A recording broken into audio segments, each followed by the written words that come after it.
Hello எனது அன்பார்ந்த நேயர்களே, இப்போ நான் வீடியோ போடுறேன். அதோ மேலே ஒரு கழுத்து தலை தெரியுது இல்லைங்களா, அது என்னுடைய மனைவி. அங்கே மேல் மாடியில் 2வது ஃப்ளோரில் நிற்கிறாங்க. எதுக்காக அதை காட்டுறேங்கிறது இப்போ வர தெரியும். இப்போ பாருங்கள், அப்படியே கேமரா கொண்டு போகிறேன். அப்படியே போகிறேன்.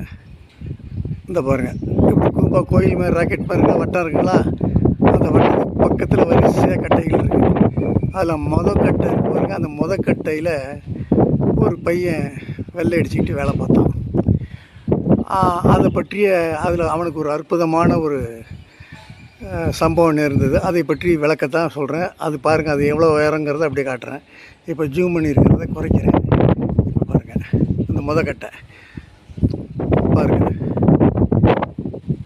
அப்படியே வருது பாருங்கள், அப்படியே வருது பாருங்கள். இப்போ இந்த வாளி ஒன்று தெரியுதுங்களா, இந்த வெள்ளை காம்பவுண்டுக்கு பக்கத்தில் வெள்ளை தரை தான். தரை எவ்வளோ உயரம் பாருங்கள். இந்த முதல் கட்டை இருக்குது பற்றிலாம், இந்த ராக்கெட் மாதிரி வச்சுருக்கேனே, வட்டம் ஓட்டை இருக்கேன். அந்த வட்டம் ஓட்டைக்கு முதல் கட்டையில் இந்த ஒருத்தன் தலை குப்புற விழுந்து இந்த வாளி இருக்கிற இடத்துல விழுறான். அவனுக்கு எந்த விதமான காயம், எலும்பு முறிவோ ரத்த காயமோ இல்லாமல் அற்புதமாக உயிர் பிழைத்தான். அதை பற்றிய ஒரு அற்புத வீடியோ தான் இது. கட் பண்ணிட்டு தொடர்றேன். ஹலோ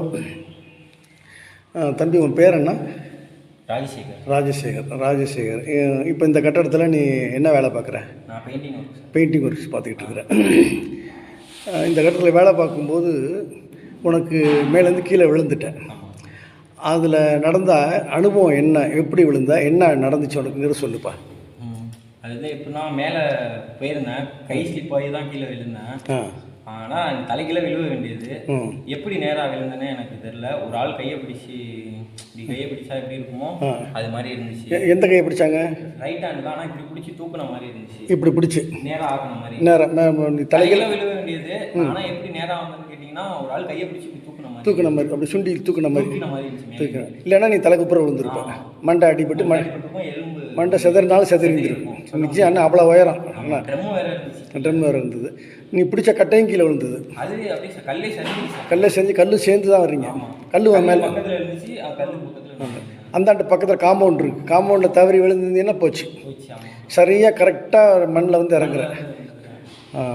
அப்போ வந்து நீ தலைகளாக வந்த உடனே ஒரு கை பிடிச்சி நேராக்கி விட்டு இறக்கி விட்டுச்சு. இதுதான் உன்னோட அனுபவம். சரி, இப்போ நல்லா இருக்கியா நீ? சரி, நீ கீழே விழுந்ததுக்கப்புறம் உனக்கு வந்து ரத்த காயம்லாம் எதுவும் இல்லை? உள்ளுக்குள்ள லைட் கிராக். சரி, இப்போ நீ வந்து ஆப்ரேஷன்லாம் எதுவும் பண்ணலாம்? ரைட், நல்லா இருக்கு. இப்போ நல்லா இருக்கேன். நல்லா இருக்கு. நன்றிப்பா, நன்றிங்க. ஓகே. அன்பார்ந்த நேயர்களே, இப்போ இந்த பையனுடைய வீடியோ பார்த்துருப்பீங்க. ஒரு உண்மை நிகழ்ச்சின்னு நீங்கள் நம்பணுங்கிறதுக்காக அந்த பையனுடைய வீடியோ நான் ரெக்கார்ட் பண்ணேன். மிகப்பெரிய ஒரு அதிசயம். ஏன்னா, இப்போ அதே வீட்டில் நான் கட்டுற அந்த வீட்டில் தான் இந்த ஒரு கோயில் கட்டுறேன். இந்த பிறகு கோயில் கட்டிக்கிட்டு இருக்கேன். சுற்றி சிலைகள் வச்சுருக்கிறேன். ஒன்று ஆஞ்சநேயர், ஒன்று கருடன், 2 பக்கம் 2 தேவதைகள் வச்சுருக்கேன். அந்த தேவதைகள் யாருன்னா, வைகுண்டத்தில் நித்திய சூரியர்களாக இருக்கக்கூடிய பரிவார தேவதைகள். இந்த தேவதைகளுக்கு எனக்கு ரொம்ப சம்மந்தம் உண்டு. அதை பற்றி அப்புறமா நான் சொல்கிறேன். இந்த கோயிலை நான் ஏன் கட்டணும் அப்படின்னு பார்க்கணும். இது கோயில்னால் கோயிலாக இல்லை. இங்கே நான் எந்த கற்பகிரமும் வைக்கல. இதை பாருங்கள், இந்த மாதிரி ஒரு தாமரை பீடம் வச்சுருக்கேன். இதில் நான் பாதம் இப்போ வந்து பாலாலயத்தில் வச்சுருக்கிறேன். அந்த ஸ்ரீரங்கனுடைய பாதத்தை இங்கே பிரதிஷ்டை பண்ணுறேன். அதை தனியாக செஞ்சு வச்சுருக்கேன். அதை கொண்டாந்து இங்கே பண்ணிவிடுவேன். தண்ணியில் வச்சுருக்கிறேன். இது அதனுடைய கர்ப்பகிரகம். இங்கே பார்த்திங்கன்னா, இந்த மேடை இங்கே வந்து செங்காளியம்மன் என்ற ஒரு எனது இஷ்ட தெய்வத்துடைய காளி. அங்கே இந்த இடத்துல சூளம் வந்துடும் நேராக. இந்த செங்கலுக்கு நேராக கருப்பண்ணசுவாமி, காவல் கருப்பண்ணசுவாமியோட அருவாள். நான் எந்த விதமான விக்கிரகங்களும் நான் வைக்கலை. ஏன்னு கேட்டிங்கன்னா, விக்கிரகங்கள்லாம் ஆகம விதி இப்படி தான் வைக்கணும். ஆகம விதி இப்படி தான் வச்சு நம்ம செய்யணும். இது மாதிரி பாதத்தை வச்சு கும்பிட்றதுக்கோ, தெய்வங்களுடைய ஆயுதங்களை வச்சு கும்பிட்றதுக்கோ எந்த ஆகம விதிகளும் தேவையில்லை. எப்படி வேணாலும் நம்ம இஷ்டத்துக்கு வச்சுக்கலாம். இந்த பக்கம் 2 பக்கமும் இந்த பக்கம் இந்த மஞ்சளில் இருக்கிறது ஆஞ்சநேயர். அதெல்லாம் திறப்பு விழா பண்ணி குடமுழுக்கு செய்தோன்றதும் அதெல்லாம் வெளில எடுக்கணும். குடமுழுக்கு செஞ்சோன்னே முழுசாக இதை போடுவேன். இப்போ என்ன நிலை இருக்குன்னு பாருங்க. இன்னும் மேலே கலசம், செப்பு கலசம்லாம் வச்சுருக்கிறேன், ரெடியாக வச்சுருக்கேன். அதெல்லாம் பிரதிஷ்டை பண்ணணும். இது இந்த மாதிரி ஒரு கோயிலை நான் நிர்மாணிக்க வேண்டும் என்று ஏன் எனக்கு தோன்றியது அப்படிங்கிறது ஒரு பெரிய ஒரு இன்ட்ரெஸ்டிங்கான ஒரு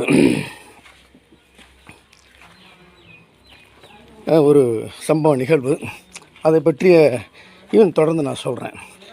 இப்போ அதை பற்றி சொல்லும் பொழுது உங்களுக்கு சில எவிடன்ஸை காட்டும். இந்த பாருங்கள், 2 பனைமரம் தெரியுது இல்லைங்களா? 2 பனைமரம். அதை ஜூம் பண்ணுறேன். இந்த 2 பனைமரம். இந்த பனைமரத்துக்கு கீழே ஒரு கருப்பண்ணசாமி மாதிரி ஒரு சின்னதாக ஒரு மாடம் வச்சு ஒரு தெய்வத்தை கும்பிட்றாங்க. ஆனால் அதையும் யாரும் கும்பிட்றதில்லை. இப்போ அது கைவிடப்பட்டதாக இருக்கிறது. இந்த 2 பனைமரத்திற்கும் எனக்கும் மிகுந்த தொடர்பு உண்டு. அதை பற்றி இப்போது கண்டினியூ பண்ணுறேன். எனது அன்பார்ந்த நேயர்களே, இப்போ செல்ஃபி கேமராவுக்கு வந்திருக்கிறேன். என் வீட்டு வாசலில் நிற்கிறேன். இதில் பார்த்தீங்கன்னா இந்த பனைமரத்தை பற்றி சொன்னேன்.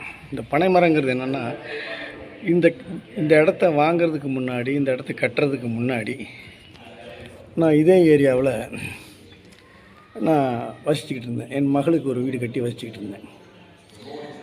அந்த வசிச்சுக்கிட்டு இருக்கிற காலத்தில் இங்கெல்லாம் அவ்வளோ வீடுகள்லாம் இல்லை. இதெல்லாம் நான் காட்டுறேன்னா வயலாக இருந்தது. வயலாக இல்லை, பிளாட்டாக போட்டு அப்படியே சும்மா போட்டு வச்சுருந்தாங்க. அந்த பனை மரத்துக்கிட்ட போய் டெய்லி நான் வந்து அந்த பக்கம் ஒரு வாய்க்கால் நல்லா ஓடும். காலங்காத்தால் எந்திரிச்சு காலை கடன்களை முழிச்சிட்டு ஒரு வேப்பங்குச்சி எடுத்து பல்ல விளக்கிட்டேன். அந்த பனை மரத்தை நான் வந்து பார்த்து சாமியாக கும்பிடுவேன். எப்படின்னாக்க ஸ்ரீ ரங்கனுடைய பாதம், இப்படி 2 பாதமும் இப்படி இருக்கிற மாதிரி, இப்படி ஒரு பாதம், இப்படி ஒரு பாதம். இந்த கீழே அடி வந்து அடிமரம், இந்த நுனி வந்து நுனி மரம். இப்படி ஒரு பாதம், இப்படி ஒரு பாதம், உள்ளங்கால் தெரிகிற மாதிரி, இப்படி இல்லை, இப்படி தெரிகிற மாதிரி நான் அதை பார்த்து பெரிய பிரம்மாண்டமான பாதமாக பார்த்து ரங்கனுடைய பாதத்தை தான் கும்பிடுவேன். ஏற்கனவே ஒரு வீடியோ போட்டிருக்கிறேன், திருவடி சிறப்பு என்பது பற்றி. திருவடி வணக்கம் என்பது நம்மளுடைய இந்து மதத்தில் தான் நம்ம மெயினாக இருக்குது, மற்ற மதங்களில் இல்லை. இறைவனுடைய பகவானுடைய திருவடிகளை மிகப்பெரியதாக போற்றக்கூடிய பண்பும் பழக்க வழக்கம் பக்தியும் நம்ம பக்தி மார்க்கும் நம்ம இந்து மதத்தில் பற்றி நான் திருவடி மகிமைன்னு ஒன்று போட்டிருக்கேன். அதை பார்க்காதவங்க பாருங்கள். இதை நான் அப்படி வேண்டி கேட்கும் பொழுது எனக்கு ஒரு சொந்த வீடு அமைச்சு கொடு அப்படின்னு ஒரு கோரிக்கை வச்சேன். அதை எங்கே ஒளிய வச்சுருக்கேன்னு தெரியல, நீ எனக்கு காட்டி கொடுன்னு சொல்லி வேண்டினேன். அப்புறம் இன்னொன்று வேண்டினேன், அது என்று ரொம்ப பர்சனல், அதையும் எனக்கு வெளிப்படுத்துன்னு வேண்டினேன். 2ல் முதல்ல இன்னொன்று என் பர்சனலாக முதல்ல வெளிப்படுத்தினார். அதுக்கப்புறம் இதை எனக்கு குடியிருக்கக்கூடிய வீடை வெளிப்படுத்தினார். இந்த இடத்த வாங்கி கட்டணும். இந்த கட்டுறதுக்கு முன்னாடி இதே வீட்டுக்கு எதிர்த்தாப்புல ஒரு வீடு இருக்குது. அந்த வீடு இன்னொருத்தர் வீடு, அதை நம்ம ஃபோட்டோ எடுக்கக்கூடாது, அவங்களோட அனுமதி இல்லாமல் வீடியோலாம் போடக்கூடாது. இப்போ நான் உட்காந்துருக்கேன் அதே வீட்டுக்கு நேர் எதிர்த்தாப்புல ஒரு வீடு, அது ஒரு நண்பர் வாங்கியிருக்கிறாரு. அந்த வீட்டை தான் நான் வாங்கிறதாக பிளான் பண்ணேன். ஏன்னா அந்த வீடு பார்த்திங்கன்னா, அந்த வீட்டினுடைய பூமி ரங்கனுடைய ஒரு மனிதனுடைய பாதத்தின் வடிவில் இருக்கும். அதனுடைய பிளாட் ஸ்கெட்சு அதில் வீடு கட்டியிருக்காங்க. அதனால் அது ஒரு அழகாக இருக்கும். அதை வாங்கும்போது நம்ம அந்த வீடும் அந்த பனைமரத்துக்கு நேர் எதிர்த்தாப்புல இருக்கும். இப்போ நான் காட்டுற வீடும் இந்த பனைமரத்துக்கு நேர் எதிர்த்தாப்புல தான் இருக்குது. சரி, ரங்கனுடைய ஒரு பாதத்தை பற்றி வேண்டணும். அந்த ரங்கனுடைய சிங்கிள் பாதம் உள்ள அமைப்பு உள்ள அம்சம் உள்ள வீடே நமக்கு அமைதின்னு சொல்லி அதை வாங்கலான்னு சொல்லி முடிவு பண்ணேன். அது என்னமோ தட்டி போயிடுச்சு. தட்டி போனோன்னே, ஏன்னா அந்த வீட்டில் வந்து நான் எந்த வீடு வாங்கினாலும் அந்த வீட்டில் என்னுடைய இஷ்ட தேவதைக்கு ஒரு கோயில் கட்டணும் அப்படின்னு வேண்டிக்கிட்டு இருந்தேன். இங்கேயும் இடம் இருந்தது, நான் சொன்ன அந்த சிறிய வீட்லேயும் இடம் இருந்தது. அது தட்டி போயிடுச்சு. அப்போது என்னுடைய மகன்லாம் அப்பா வந்து அது இஷ்ட தேவதைக்கு கோயில் கட்டணும்னு நினச்சாங்க, அது தட்டியே போயிடுச்சுன்னு கொஞ்சம் கிண்டலாக ஒரு வார்த்தைகள் பேசினார்கள். அது வாஸ்தவம் தான், அது பேசக்கூடியது எல்லாருக்கும் இயற்கை தான். எனக்கு அதில் கொஞ்சம் மனசு கஷ்டமாக போச்சு. பகவானுடைய திருவடி மாதிரி இருக்க அந்த ஸ்கெட்சு நம்ம ரொம்ப நாளாக ஒரு 5-6 வருஷமாக 6-7 வருஷமாக நம்ம அந்த பனை மரத்து 2ஐயும் இறைவனுடைய பாதம்னு சொல்லி வேண்டிக்கிட்டு இருக்கோம். எனக்கு ஒரு வீட்டை காமிச்சு அமைச்சு கொடு, சொந்த வீடு அமைச்சு கொடுன்னு. அமையலையேன்னு சொல்லி வேண்டினப்போ இது அமையும்னு நினச்சி தட்டி போயிடுச்சு. அதுக்கு காரணம் என்னுடைய இஷ்ட தெய்வத்துக்கு கோயில் வைக்கிறேங்கிறதோட்டு தான் தட்டி போயிடுச்சுங்கிற மாதிரி நினச்சா எவ்வளோ மனசு வேதனையாக இருக்கும். அதை நான் வெளியில் காட்டிக்கொள்ளவில்லை. ஆனால் பகவான்கிட்ட முறையிட்டேன். இப்படி ஒரு குறைபாடு வந்தால் அந்த குறை உனக்கென்று எனக்கில்லை என்று நான் அவரிடமே ஒப்படைத்துவிட்டேன். அந்த வீடு தட்டி போன ஒரு மாதத்துக்குள்ளேயே அந்த வீட்டுக்கு நேர் எதிர்த்தாப்பில் அதை விட பெரிய மனையாக இருக்கக்கூடியது. இது பார்த்திங்கன்னா சிம் கார்டு நம்ம பார்ப்பீங்களா தனியாக எடுத்திங்கன்னா அந்த டைப்பில் இருக்கும் இதனுடைய ஸ்கெட்சு பிளாட்டு. இந்த வீடு மனை விலைக்கு வந்தது. இந்த மனை விலைக்கு வந்து இதிலே ஒரு வீடை கட்டினேன். கட்டும் பொழுது நான் இந்த வீட்டை நிறைய இடம் இருக்குது.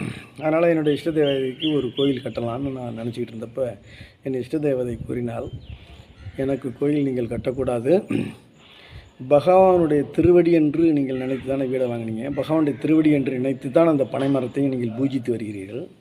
அது இந்த பனைமரத்துக்கு நேர் எதிர்த்தாப்புல இந்த மனை அமைஞ்சிருக்கு. இது அவருடைய அருள்.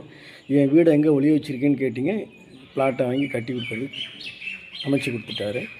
அவருடைய திருவடியை பிரதிஷ்டை பண்ணி வணங்குங்க அப்படின்னு எனக்கு உத்தரவு. என்னுடைய தேவதை எனக்கு வேண்டாம் கோயில். ஏனென்றால் நான் பூலோகத்திலேயே வசிக்க போகிறவள் அல்ல. உங்கள் ஆயுட்காலம் முடியும் பொழுது உங்களை அழைத்து கொண்டு நான் எங்கிருந்து வந்தோமோ அங்கே நான் அழைத்து சென்று விடுவேன். நான் பூலோகத்திற்கான அதிபதி தெய்வங்களில் ஒருவர் அல்ல. எனவே எனக்கு தேவையில்லை என்று தான் நான் அதை மறுதளித்தேன். அந்த வீடு வேண்டான்னு சொன்னேன். பகவானுடைய பாதத்தை பிரதிஷ்டை செய்யுங்கள், அது வம்சாவளியாக தொடரட்டும் என்று சொன்னான். அதனால தான் இந்த பாதத்தை பிரதிஷ்டை பண்ணேன். இதில் காளி மேலே எனக்கு ரொம்ப ஈடுபாடு உண்டு. அதுவும் கண்ணகியே காளியோட அம்சம்தான். அந்த கண்ணகியோட உத்தரவுப்படி தான் இந்த மேலே இருந்து வந்த தேவதையினிடம் இருக்கின்றது என்ற ஒரு நம்பிக்கை எனக்கு. எனவே காளி செங்காளியாக நான் வணங்குகிறேன். அந்த செங்காளிக்கு ஒரு சூலம். அதுக்கப்புறம் இந்த தேவனுடைய தொடர்பு அழகர் மலையில் எனக்கு கிடைத்த தொட்டால் அதுவும் கிடைத்தது.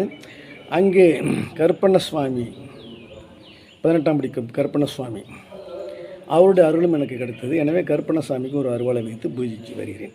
அப்படிப்பட்ட ஒரு புனிதமான இடத்துல இப்படி ஒரு நிகழ்வு, ஒரு அதிசயம். மேலிருந்து ஒரு சிறு பையன் விழுறான் தலைக்குப்புற. எத்தனை அடி பார்த்தீங்களா இந்த வீடியோ? அதுலேருந்து ஒருத்தன் தலைக்குப்புற விழுந்து கீழே விழுந்தோன்னா செதறி போயிருப்பான். அப்படி செதறி இருந்தால் இந்த மனையினுடைய பேர் என்ன இருக்கும், இந்த வீட்டினுடைய நிலைமை என்ன இருக்கும், அந்த நான் பகவானை நீ அமைச்சு கொடுத்த இடம்னு சொல்லி வேண்டிக்கிட்டு இருந்தேனே, அதெல்லாம் என்ன ஆகிருக்கும்? எல்லாமே தவிடுபடியாக இருக்கும். ஒரு கோயில், என்னுடைய இஷ்ட தேவதைக்கு ஒரு கோயில் கட்டுறேன் அப்படின்னு சொல்லி அந்த ஏத்த வீட்டை வாங்கணும்னு நினச்சப்போ அது தட்டி போயிடுச்சுன்னொன்னே உறவினர் வட்டாரத்தில், நீ கோயில் இஷ்ட தேவதை கோயில்னு வாயை திறந்து இல்லை, அது புட்டுக்கிட்டு போயிடுச்சு போ அப்படின்னு சொல்லி ஒரு கிண்டல் வரும் பொழுது, இது போன்ற ஒரு அசம்பாவிதம் உயிர்ப்பலி நடந்திருந்தால் என்ன ஆகியிருக்கும்? பதறி போயிட்டேன் நல்லா இதை கேள்விப்பட்டோன்னு. ஆனால் பாருங்கள் என்ன ஒரு ஆச்சரியம், எத்தனை அடி உயரம், தலைக்குப்புற வர்றான். வரும் பொழுது அவன் சொல்கிறான் தலைக்குப்புற ஐயோ அண்ணான்னு கத்திக்கிட்டு வர்றான். நடுப்புற வரும்போது அவன் கையை அவன் பிடிச்சி காட்டினான் பார்த்தீங்களா, இருக்க பிடிக்கிறான் கையை. அந்த எந்த கிரிப்பில் பிடிச்சி ஒரு கையை என்னை இருக்க பிடிச்சி அப்படி தூக்கி விட்டுச்சு. தூக்குனான்னு நிமிந்துட்டேன். தலைக்குப்புற வந்தவன் நேராக வந்துட்டான். கால் கீழேயும் தலை மேலே அப்படியே மெதுவாக கொண்டு இறக்கி விட்டுருச்சு. லைட்டாக இறக்கி விட்டுருச்சு. லைட்டாக இப்போ அவனுக்கு என்னென்னா இந்த முதுகில் வந்து லைட்டு ஹேர்லைன் கிராக்குன்னு சொல்லுவாங்களே, மயிரலையில் போன்ற ஒரு சின்ன தெரிப்பு, அவ்வளோதான் இருந்திருக்கு. ரத்த காயம் இல்லை, ஒன்றும் இல்லை. ஒரு 4-5 நாள் அட்மிஷனு, ஸ்கேன்லாம் போட்டு பார்த்தாங்க. ஒன்றும் இல்லைப்பா ரெஸ்ட்டில் இரு, அதுக்கு ஆப்ரேஷன்லாம் தேவையில்லைன்ட்டாங்க. சத்தான ஆகாரம் சாப்பிட்டு இந்த வலி கொஞ்சம் நாளைக்கு இருக்கும், போக போக சரியாயிடும், கொஞ்சம் நாளைக்கு வெயிட் தூக்காதுன்ட்டாங்க. எவ்வளோ பெரிய அற்புதம் இது சொல்லுங்கள். இந்த அற்புதத்தை அந்த ரங்கபாதம் நடத்தி கொடுத்து கீழே கொண்டாந்து இறங்கும்போது தலை அவன் படலைங்க, அவன் பாதம் தான் பட்டுச்சு. அதுலேருந்து புரிஞ்சுங்க, அவன் பாதம் தான் பட்டுச்சு. அந்த பாதத்தை தாங்கி விட்டவர் வந்து நேர் எதிர்த்தாப்புல அந்த 2 பனைமரம் இருக்கும். அவர் தான் கையை பிடிச்சி அப்படி தூக்கி இறக்கி விட்டுருக்கார். அவர் மனையில் அசம்பாவிதம் நடக்குமா என்று கூறிக்கொண்டு எப்படி இந்த அற்புதத்தை பதிவு செய்ய வேண்டும் என்று தான் பதிவு செய்திருக்கிறேன். இதை பற்றி உங்களுடைய கருத்தை பிடிச்சிருந்தால் லைக் பண்ணுங்கள், கொஞ்சம் சப்ஸ்கிரைப் பண்ணுங்கள். இன்னும் இது போன்ற அதிசய நிகழ்வுகள் என் வாழ்க்கையில் ஏராளம் அற்புதங்கள் எவ்வளோ வேணாலும் சொல்லலாம். அனுமதி கிடைத்தவன் சொல்கிறேன். ஆகஸ்ட் 23ஆம் தேதி இந்த வீட்டுக்கு கிரக பிரவேசம், குடமுழுக்கு எல்லாம் வைத்திருக்கிறேன். அதுக்கு ஒரு வீடியோ போடுவேன். எல்லாம் உங்களுடைய ஆதரவும் அன்பும் தேவை என்று கூறிக்கொண்டு இத்துடன் முடிக்கிறேன். நன்றி.